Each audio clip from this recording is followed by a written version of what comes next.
নমস্কার বন্ধুরা, আশা করি আপনারা সবাই ভালো আছেন। আমরা সবাই ভালো আছি। তো বন্ধুরা, দেখতেই পাচ্ছেন আজকে নিয়েছি অনেকগুলো কিন্তু পুঁটি মাছ। তো পুঁটি মাছগুলোকে আমি আগেই পরিষ্কার করে নিয়েছি, তো আপনাদেরকে দেখানো হয়নি। তো দেখুন, এখানে নিয়েছি কিছু উপকরণ। তো এগুলো দিয়ে কিন্তু আমি আজকে পুঁটি মাছের চচ্চড়ি তৈরি করব। তো দেখুন কত সুন্দরভাবে কেটে নেওয়া হয়েছে। তো কিভাবে কেটে নিয়েছি, কতটা মোটা কেটে নিয়েছি, সব কিছু আপনাদেরকে দেখিয়ে দেবো।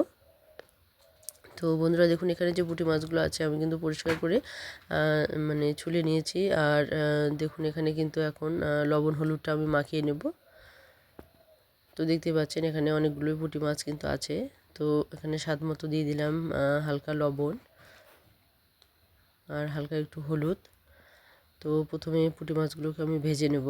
তো দেখুন, এখানে কিন্তু পুঁটি মাছগুলোকে আমি তেলে ভাজবো না, অল্পই তেল দিয়েছি। এই তেলের মধ্যে কিন্তু পুঁটি মাছগুলোকে আমি ভেজে নেব। তো দেখতে পাচ্ছেন অল্প তেলের মধ্যে কিন্তু আমি দিয়ে দিলাম। আর এই মাছগুলোকে কিন্তু আমি কড়া করে একদমই ভাজবো না। তো দেখতেই পাচ্ছেন যখন আমি এখানে দিয়েছি, একদম কড়াইটাকে কিন্তু পুরোপুরি গরম করে নিয়েছি। আর তেলটাকেও কিন্তু পুরোপুরি গরম করে নিয়েছি। এতে কিন্তু কড়াইয়ের মধ্যে কিন্তু লেগে যাবে না। তো দেখুন, এখানে কিন্তু আমি শুধু এরকম করে নাড়াচাড়া করে একটুখানি তেলের মধ্যে শুধু মেখে নেব এপাশ ওপাশ। তাহলেই কিন্তু মাছগুলো ভাজা হয়ে যাবে।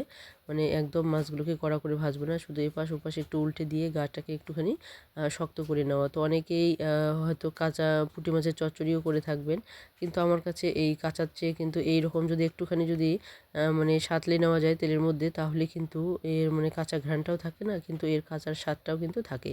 তো বন্ধুরা দেখুন, এখানে কিন্তু কড়াইয়ের মধ্যে আবারও তেল দিয়েছি, বাকি মাছগুলোকে একইভাবে ভেজে নেব। তো দেখতে পাচ্ছেন এখানে কিন্তু একদমই কড়াইয়ের মধ্যে তেল কিন্তু কমই দিয়েছি। তো এই তেলের মধ্যে কিন্তু ঠিক একইভাবে কিন্তু মানে ভেজে নেব। তো দেখুন, এখানে কড়াইটা এতটাই গরম করে ফেলেছি যে একদম ধোঁয়া ছাড়তে শুরু করে দিয়েছে। কিন্তু ধোঁয়া ছাড়লেও কিন্তু এটা পুড়ে যাবে না, তো তেলটাও কিন্তু গরমই আছে। তো দেখুন, এখানে গরম তেলের মধ্যে না দিলে পুঁটি মাছগুলো অনেক সময় লেগে যায় আর ভেঙে যায়। তো দেখুন, এখানে কিন্তু আমার একটা মাছও ভাঙেনি। তো এভাবে কিন্তু আমি শুধু একটুখানি নাড়াচাড়া করে এপাশ ওপাশ একটুখানি নাড়াচাড়া করেই কিন্তু আমি নামিয়ে নিয়েছি। এতে করে কাঁচার স্বাদটাও থাকবে, আবার পুঁটি মাছগুলো খেতেও ভালো লাগবে। তো দেখুন, এখানে কিন্তু মাছগুলো আমার পুরোপুরি ভাজা হয়ে গেছে, আমি নামিয়ে নিয়েছি। দেখতেই পাচ্ছেন এখানে মাছগুলো কিন্তু একদম কড়া করে ভাজা হয়নি। তো এইভাবে যদি মাছগুলোকে ভেজে নেওয়া যায় তাহলে কিন্তু এর স্বাদটা দুর্দান্তই থাকে। তো বন্ধুরা দেখুন, এখানে যে উপকরণগুলো আমি দেখেছি সমস্ত উপকরণগুলো আমি এখন কেটে নেব। তো এখানে দুটো আমি আলু দিয়েছি, দুটো মূলো আর দুটো গাজর আর কয়েকটা কাঁচা লঙ্কা। তো স্বাদ মতো আপনারা নেবেন। আর এখানে তিনটে পেঁয়াজ আমি কেটে নিয়েছি। তো দেখুন, এখানে আমি দেখিয়ে দিচ্ছি কতটা চিকন করেছি। তো একইভাবে কিন্তু টমেটো আমি কেটে নিয়েছি, আলু আর হচ্ছে গিয়ে গাজরও কেটে নিয়েছি। কিন্তু বেগুনগুলোকে একটুখানি মোটা হয়েছে, কারণ বেগুনগুলো কিন্তু যেহেতু নরম একটুতে গলে যায়, যার জন্য কিন্তু বেগুনগুলো আমি একটুখানি মোটা করে কেটে নিয়েছি। তো দেখুন, এখানে তেল বসিয়ে দিয়েছি, কড়াই বসিয়ে দিয়েছি আর তেলও দিয়ে দিয়েছি, সর্ষের তেল। আর এখানে কাঁচা লঙ্কাগুলো আমি দিয়ে দেবো, এক এক করে সমস্ত উপকরণগুলো দিয়ে দেবো। কিন্তু আমি এখানে পেঁয়াজ আর কিন্তু বেগুনটা একসঙ্গে দেবো না। তো অবশ্যই আপনারা দেখুন, পুরো ভিডিওটাই দেখুন, তাহলে বুঝতে পারবেন কিভাবে এই রেসিপিটি তৈরি হয়েছে। তো অন্যান্য যেভাবেই আপনারা চচ্চড়ি করুন না, কিন্তু এইভাবে যদি চচ্চড়ি করে থাকেন তাহলে দেখবেন এর স্বাদটা কিন্তু আলাদাই হবে। তো বন্ধুরা দেখুন, এখানে প্রথমে আমি দিয়ে দিয়েছি এখানে মূলো। তো মূলো যেহেতু একটু শক্ত হয়, যার জন্য কিন্তু মূলোটা আমি প্রথমে দিয়ে দিয়েছি। তো মূলোটা দিয়ে একটু নাড়াচাড়া করে এরপর আমি দিয়ে দেবো এখানে বাকি যে উপকরণগুলো আছে, এক এক করে দিতেই থাকবো। তো দেখুন, এখানে এরপরে দিয়ে দিয়েছি আমি গাজর।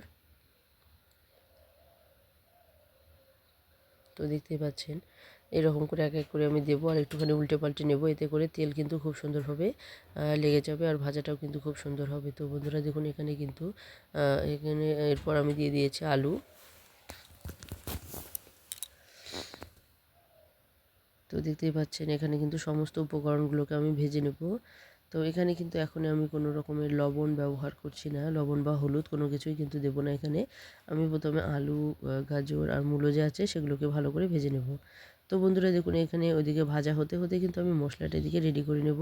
তো এখানে মশলার মধ্যে আমি নিয়েছি 2 চামচ পরিমাণ সর্ষে, 4টে কাঁচা লঙ্কা, তো আর সামান্য পরিমাণ লবণ এখানে আমি দিয়ে এই সর্ষেটাকে বেটে নেব। এতে করে সর্ষের যে স্বাদ সেটা কিন্তু দ্বিগুণ বেড়ে যায়, আর সর্ষেটাও কিন্তু তিতে তিতে ভাব হয় না। তো দেখুন, এখানে কিন্তু আঁচটাকে একদম আমি কমিয়ে দিয়েছি। তো এখানে কমিয়ে দিয়ে আমি কিন্তু মশলাটা করে নিয়েছি। আর দেখুন, এদিকে কিন্তু আমি এখন মশলা করার পর চলে এসেছি। আর এখানে আমি দিয়ে দিলাম টমেটো, কারণ টমেটোটা কিন্তু আগে দিলে বেশি গলে যাবে, ভাজাটা ভালো হবে না। যার জন্য কিন্তু যখন আলু সমস্ত উপকরণগুলো ভাজা হয়ে গেছে, আলু, গাজর, তারপর মূলো, সমস্ত উপকরণগুলো যখন ভাজা হয়ে গেছে তারপর কিন্তু আমি টমেটোটা দিয়েছি। আর টমেটো দিয়ে একটুখানি নাড়াচাড়া করেই কিন্তু এখানে আমি বেগুনগুলো দিয়েছি, কারণ বেগুন হচ্ছে সবচেয়ে নরম, বেগুন আর টমেটো। যার জন্য কিন্তু বেগুন আর টমেটোটাকে কখনোই একসঙ্গে দেবেন না, তাহলে কিন্তু ভাজাটা ভালো হবে না। তো বন্ধুরা দেখুন, এখানে কিন্তু সর্ষেটা আমি বেটে নিয়েছি, আর এখানে সর্ষের সঙ্গে দিয়ে দিয়েছি সামান্য পরিমাণ হলুদ। তো টমেটো আর বেগুনটা দেওয়ার পরেও কিন্তু আমি ভালো করে ভেজে নিয়েছি। তো দেখুন এখানে কিন্তু ভাজা হয়ে গেছে উপকরণগুলো, টমেটো আর বেগুনটাও কিন্তু খুব সুন্দরভাবে ভাজা হয়ে গেছে। তো এখন আমি এখানে মশলাটা দিয়ে দিলাম, আর মশলার বাটিতে দিয়ে দিলাম সামান্য পরিমাণ জল, যাতে করে মশলাটা খুব সুন্দরভাবে কষানো হয়ে যায়, আর মশলাটা যেন এখানে মানে লেগে যায় না কড়াইয়ের মধ্যে। তো আপনারা যদি একটুখানি জল দেন তাহলে কিন্তু খুব সুন্দরভাবে যে কোনো মশলাই কষানো হয়ে যায়, আর কিন্তু কড়াইয়ের মধ্যে লেগে যায় না সহজে। তো বন্ধুরা দেখতে পাচ্ছেন এখানে চচ্চড়িটা কিন্তু ভীষণ ভীষণ সুস্বাদু হয়েছে। তো অবশ্যই বলবো, যারা এইভাবে কখনো করেননি তারা অবশ্যই একবার এভাবে ট্রাই করে দেখবেন, আশা করি আপনাদের ভালো লাগবে। তো বন্ধুরা দেখুন, এখানে চচ্চড়িটার যে মশলাটা আছে সেটা কিন্তু প্রায় শুকিয়ে এসেছে। এখন আমি এখানে দিয়ে দিলাম লবণ। তো এতে করে কি হবে, এতে করে কিন্তু বেগুন আর যে টমেটো সেগুলো কিন্তু গলে যাবে না, আর খুব সুন্দরভাবে কিন্তু গোটা অবস্থাতেই থাকবে।